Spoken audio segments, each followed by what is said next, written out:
Anxiety, that feeling of being pulled in a million different directions at once, it feels like such a modern problem, doesn't it? But here's the thing, it's not. It's a timeless human experience. And today, we're going to dive into a powerful 2,000-year-old strategy for dealing with it. And it's all packed into just two short verses from an ancient letter. Now, at first glance, I know these words can sound a little abstract, a bit old-fashioned maybe, but they actually lay out a surprisingly practical roadmap for finding peace, even when the world feels completely chaotic. So let's break it down, piece by piece. Before we jump into the solution, we've really got to get a handle on the problem itself. The text talks about our cares or our worries, but the original language it uses to describe that feeling, wow, it's incredibly insightful and feels like it could have been written yesterday. It gets right to the core of what anxiety actually feels like. So get this. The original Greek word for care here is merimnai, and its literal meaning is just fascinating. It means a divided heart. Isn't that the perfect description for anxiety?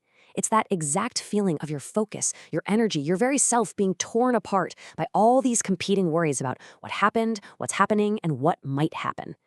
So how in the world do you heal a divided heart? Well, the text doesn't just diagnose the problem and leave you hanging. It offers a clear, three-part spiritual strategy to help you move from that state of internal chaos toward a real sense of wholeness and peace. Let's unpack it. This ancient path unfolds in three essential steps. It all starts with a mindset, that's humility. Then it leads you to a specific action, casting your burdens. And the whole thing is powered by a core belief, trusting that you are, in fact, cared for. Okay, so that first step is humility. And right away, we have to hit pause, because our modern idea of what humility means is often completely wrong. It's not about weakness. It's not about thinking you're worthless. The text is pointing to something much, much more powerful. So what does the author really mean by humble yourselves? Because getting this definition right, well, it changes everything that follows. This comparison makes the difference crystal clear. In this context, humility isn't weakness. It's what you could call strategic trust. It's not self-hatred. It's having the wisdom to accept a rescue. It's not about putting yourself down, but about consciously aligning yourself with a power that's greater than your anxiety. And here is the key that unlocks the whole idea. That phrase, the mighty hand of God, wasn't some scary metaphor for punishment. For the original audience, it was a direct and immediate callback to the story of the Exodus, the ultimate story of a powerful hand reaching down to rescue people from slavery. So to humble yourself under that hand means to intentionally place yourself in the path of rescue. So in ancient Hebrew thought, this is all about aligning your lev, which is your heart or your inner self, and your ruach, which is your spirit or your energy.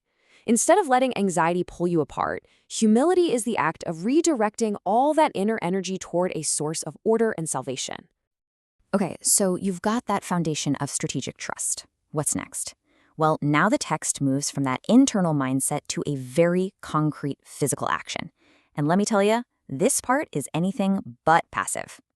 The specific verb used here for casting is incredibly powerful. The Greek is epiripsantes, which doesn't mean to gently place something down. No, it means to hurl it, to throw it off, to decisively transfer a really heavy load from your shoulders to another's. It's a physical, forceful, deliberate action. So you see, this is not just wishful thinking. It's a practical, spiritual discipline. Step 1, you have to consciously recognize and name the specific anxieties that are dividing your heart. Step 2, you make a decisive choice to throw them. And step 3, you have to trust that the one you've thrown them to can actually handle the weight. And this idea wasn't new even back then. The author is directly tapping into this sentiment from the ancient Hebrew Psalms, showing this long, long tradition of understanding that to deal with overwhelming burdens, you have to actively transfer your trust. But let's be honest for a second. Why would anyone do this? Why would you cast away your anxieties? It feels risky, right? Like you're losing control. Well, the final part of the text gives us the motivation. It gives us the reason this whole strategy is even possible. It all hinges on just a few simple words, for he cares for you. This isn't a command to just blindly obey. It's an invitation, and it's based on a relationship. That feeling of being cared for is the bedrock, the foundation that makes trusting and casting your burdens possible in the first place.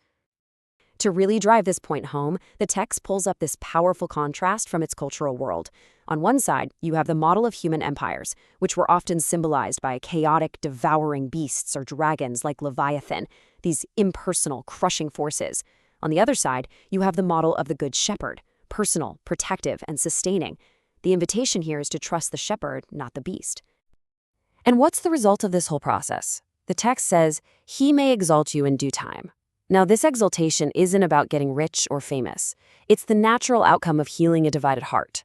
It's a restoration of your inner strength, of your wholeness, that happens not on our frantic, anxious timeline, but on what the text calls God's rhythm. So, to sum it all up, this ancient strategy for peace really comes down to these three things. First, redefining humility as a kind of strategic trust. Second, taking the decisive action to actively cast the burdens that are dividing you. And third, grounding all of it in the trust of a caring presence, even in a chaotic world. And this brings us to one final, personal question, because this isn't just ancient theory. It's meant to be a practical invitation. So, looking at your own life right now, what is one burden, one of those divided feelings, that you could practice casting today?